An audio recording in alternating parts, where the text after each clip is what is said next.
following story reflects a common experience for many retirees: the challenge of finding meaningful connections and companionship in the later stages of life. Building new connections during retirement is essential for emotional well-being and fulfillment, whether through friendships or romantic relationships. Today's podcast will explore the importance of making friends and dating during retirement, and how retirees can foster these connections to lead a richer, more satisfying life.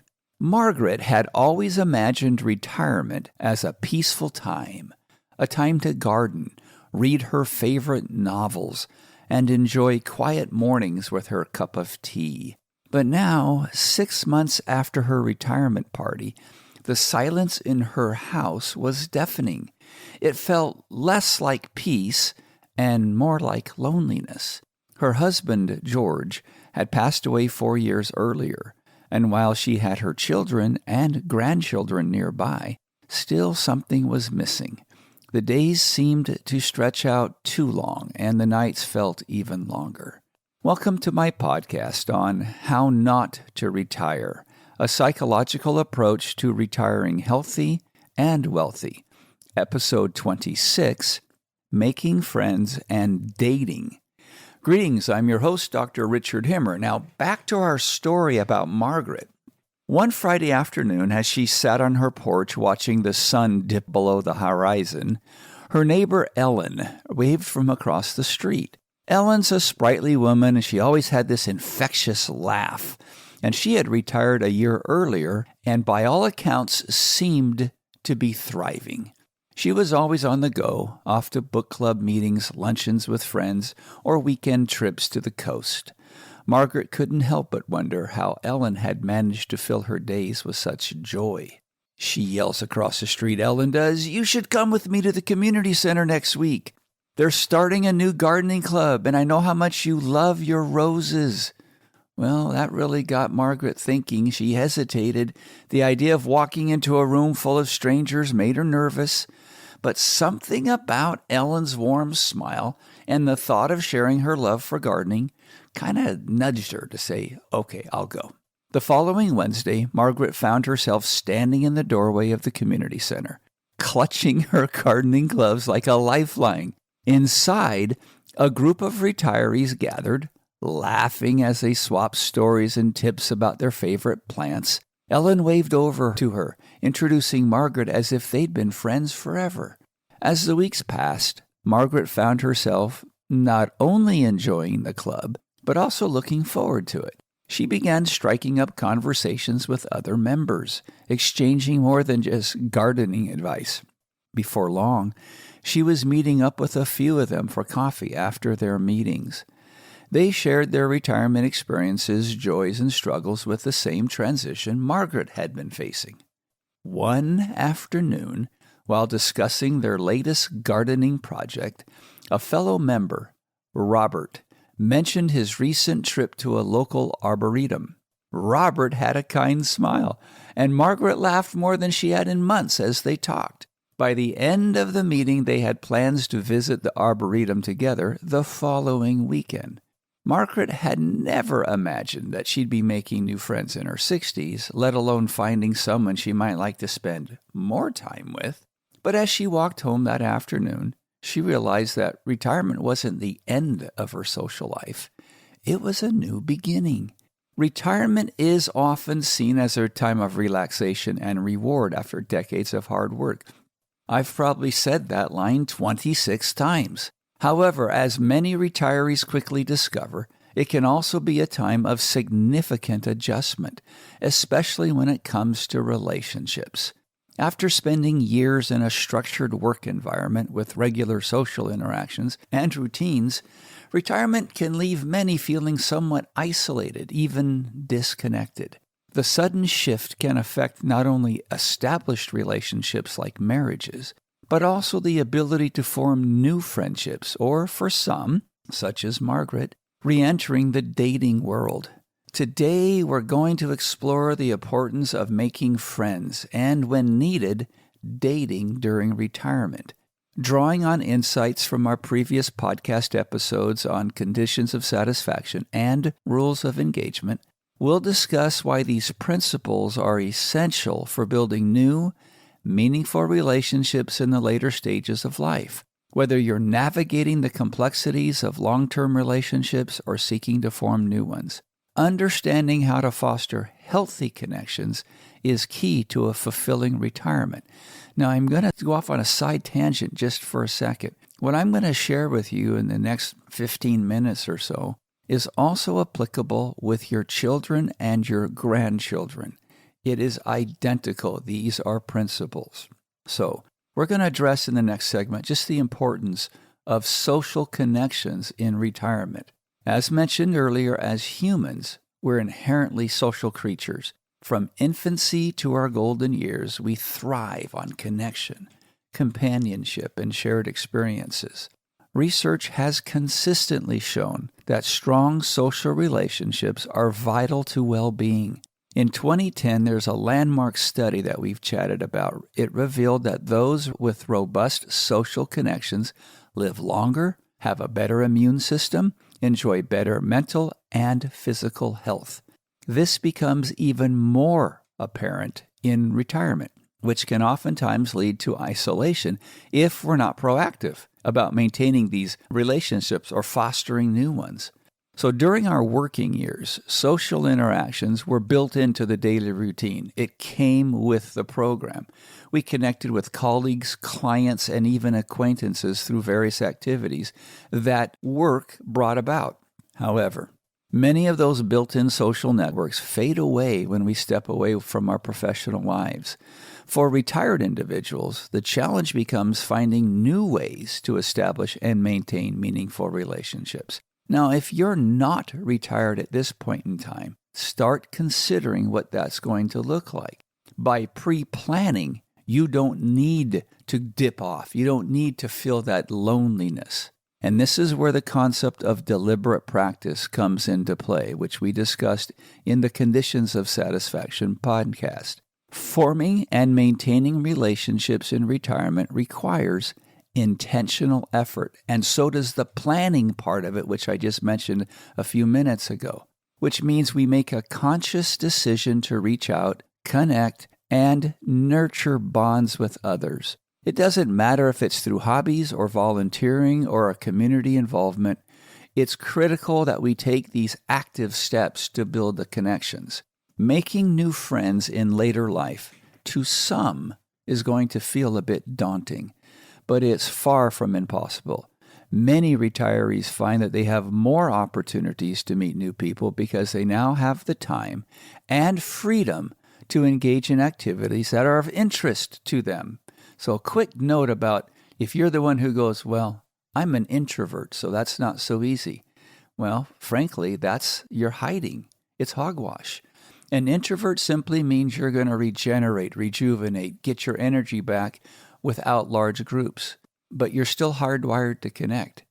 And as such, it's critical that you learn the skill set necessary. Remember, 2 halves of life, first half of life and second half of life. If you went through your entire first half of life just being an introvert and hiding behind being an introvert, saying that's just the way I am, then you've missed the entire purpose of the second half of life.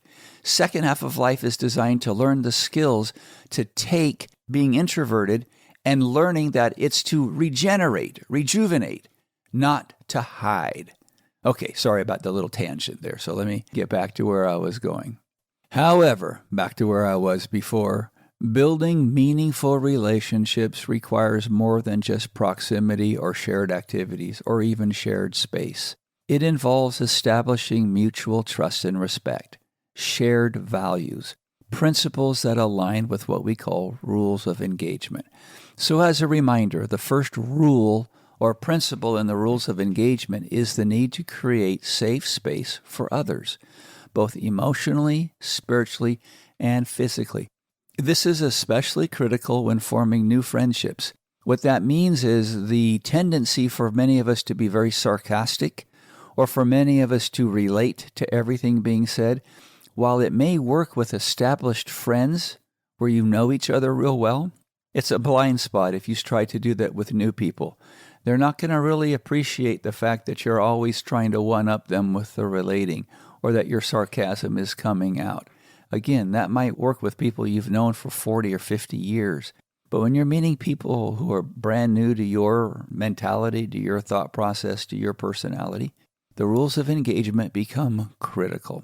Safe space is the number one principle within those rules of engagement. You see, people are more likely to open up and form deep connections when they feel respected and understood.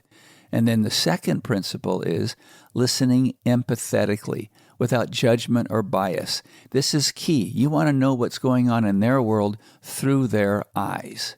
So in episode 23, I introduced the idea of communication blind spots, or behaviors that can unintentionally sabotage relationships. And as mentioned, this includes criticism, sarcasm, manipulation, controlling, or playing the role of a victim. All of these erode trust and prevent meaningful connections from happening. When meeting new people, it's pretty important to be aware of these blind spots and to practice patience and understanding. You can foster deeper and more fulfilling friendships by adhering to the two principles of empathetic listening and creating safe space. All right, now that we've got that part covered, where do we meet new friends? Retirement offers numerous opportunities to meet new people, but it often requires getting out of your comfort zone and doing something about it. So here's 4 suggestions where you can build new social connections. Number 1, community centers and clubs. Most communities offer activities and clubs specifically designed for retirees. This can include everything from book clubs to fitness classes, providing opportunities to meet like-minded individuals. And pickleball right now is the fastest growing sport, I think, in the world.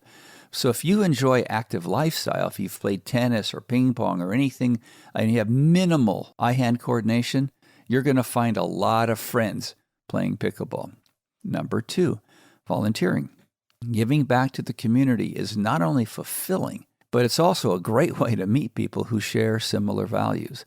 Volunteering at a local charity or a hospital or an animal shelter can help people form meaningful connections and at the same time make a positive impact. Number 3, hobbies and interest groups.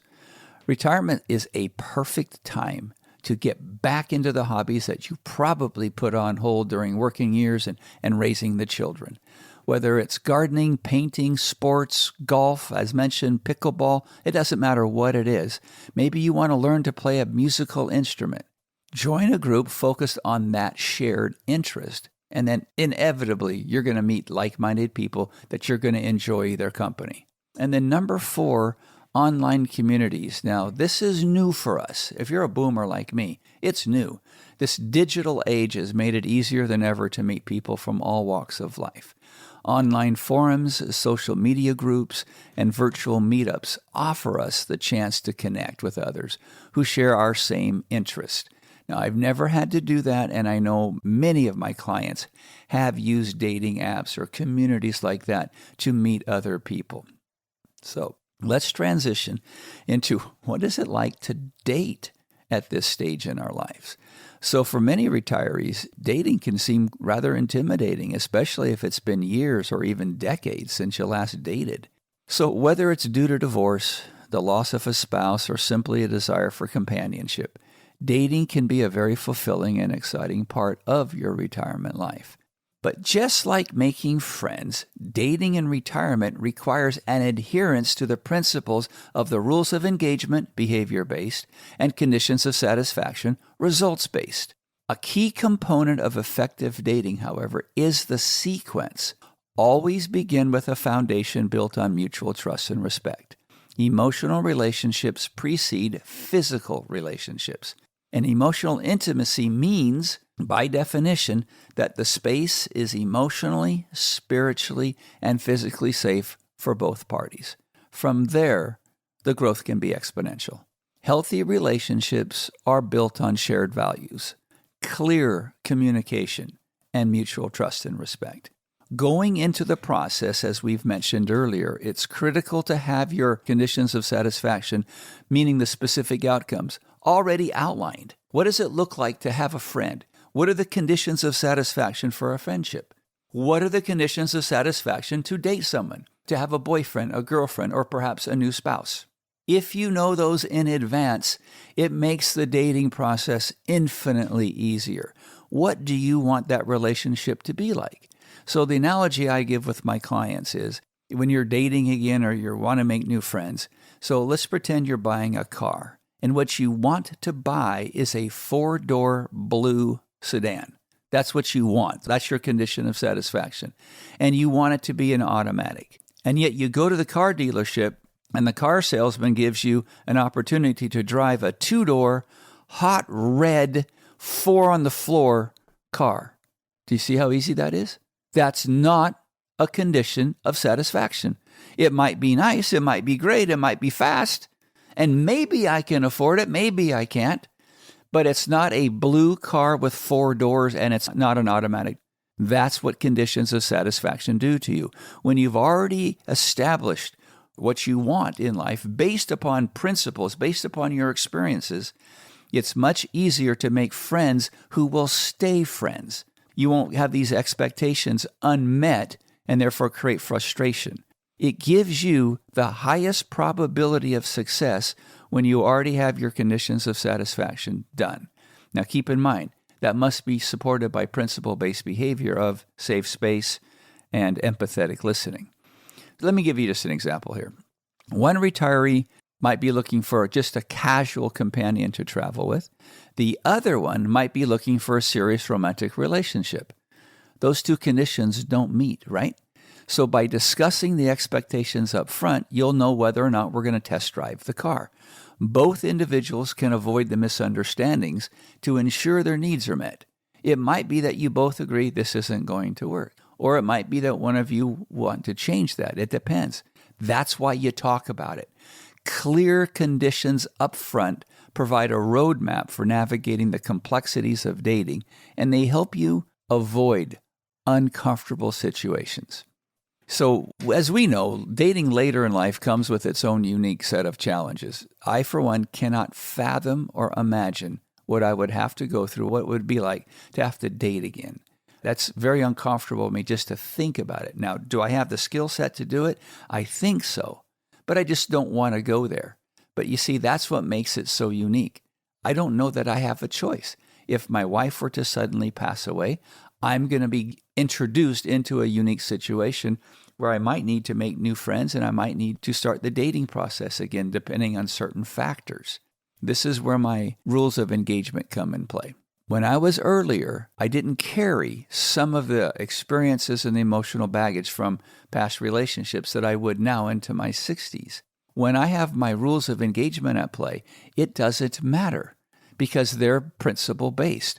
And so I'm going to be creating safe space no matter who I meet and no matter how I meet them. Let me go back a step and just explain something. There isn't anyone that you would meet if you give them safe space and you listen empathetically who wouldn't want to spend more time with you. So there's your first key to making new friends. But in the dating process, it's the same. When you're open and reflective, when you're safe and when you're empathetic, people want to be around you. That way, you can make the determination. You're in control because you have your conditions of satisfaction already set up. So let's go over where you could perhaps meet some potential partners. And again, I have 4 areas that perhaps you could go to if you're in this position of you want to start dating now. So it's just like making friends. The same process occurs using rules of engagement and conditions of satisfaction. So, number 1, online dating platforms called Silver, Singles, Our Time. Those are the 2 ones that I know about for retirees. These allow people our age to connect with others looking for companionship or romance. 2, social events for seniors. Almost every community is going to have specific events for us, for our age, baby boomers, or in that area. Dances, dinners, game nights. 3, travel groups. That's a great way to meet other people for those who love to travel. And then 4, meetups and interest groups. Your community will offer meetup groups or retirees based upon shared hobbies, right? It could be anything from a hiking group, a photography, and as I've mentioned many times, pickleball is the craze. Find an area that's got a bunch of pickleball courts going in and you will have an immediate set of friends.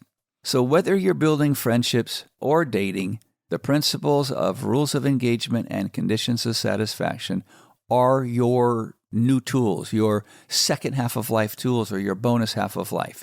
It's the tools you're going to put into your toolkit moving forward. Again, I'm going to just repeat this one part. Rules of engagement are behavior-based. You're creating safe space and you're empathetically listening. Conditions of satisfaction are what do you want it to look like. Now, as I mentioned at the very beginning, do you see how this is applicable to your children and your grandchildren? Are you even following rules of engagement with them, or do you still guilt leverage them to come and visit you? Are you creating a reason for them to come and visit you, or are you just leveraging them out of guilt so they will come and visit you? So just a quick anecdotal story here. My wife and I, last year for the first time, went to a Renaissance fair. Our son had been to a number of them. I've had clients who dress up and go to them, and it sounded like a lot of fun. And I'm a real fan of Blackmore's Night music. So we took 2 of our grandchildren to a Renaissance fair last year towards Houston in Texas. And we had a wonderful time. We were so tired, though, we left early. This year, we're inviting 2 more of our grandchildren. So we're taking 4 grandchildren the day after Thanksgiving or the week before. We're still working on the details. And we're going to spend the night so we can stay for the final jousting competition and the fireworks. I have 4 grandchildren bouncing off the walls to go spend time with Grandpa and Grandma. I don't need to beg them or to guilt leverage them. I just say we're going to the Renaissance fair and their eyes light up. They're all excited because they remember what it was like last year. And now this year, my wife's going to make dresses for the grandchildren, the granddaughters, and vests for my grandson and me. So we can kind of get a little bit into the acting and kind of mingling with the crowd because it's so much fun. What I'm getting at is that's a condition of satisfaction for me. What are the results? I want to spend quality time with my grandchildren and doing things with them that they enjoy and therefore I enjoy. So they want to come over and visit with me. They want to have something to talk to me about. I hope this gives you a little bit of help. I get a little passionate about how much fun it is to spend with my grandchildren when I'm able to do it in a way where they enjoy it and they want to spend time with me. So after teaching these concepts for the past, 40 years or so, it's safe to say that very few people approach making friends, dating, or enjoying their grandchildren with this type of a principle-based approach. If you were to follow it, you are, in fact, no longer trying harder, but in fact, trying different. Until next time, may your habits harmonize with your purpose, leading to a life filled with happiness, joy, and well-being.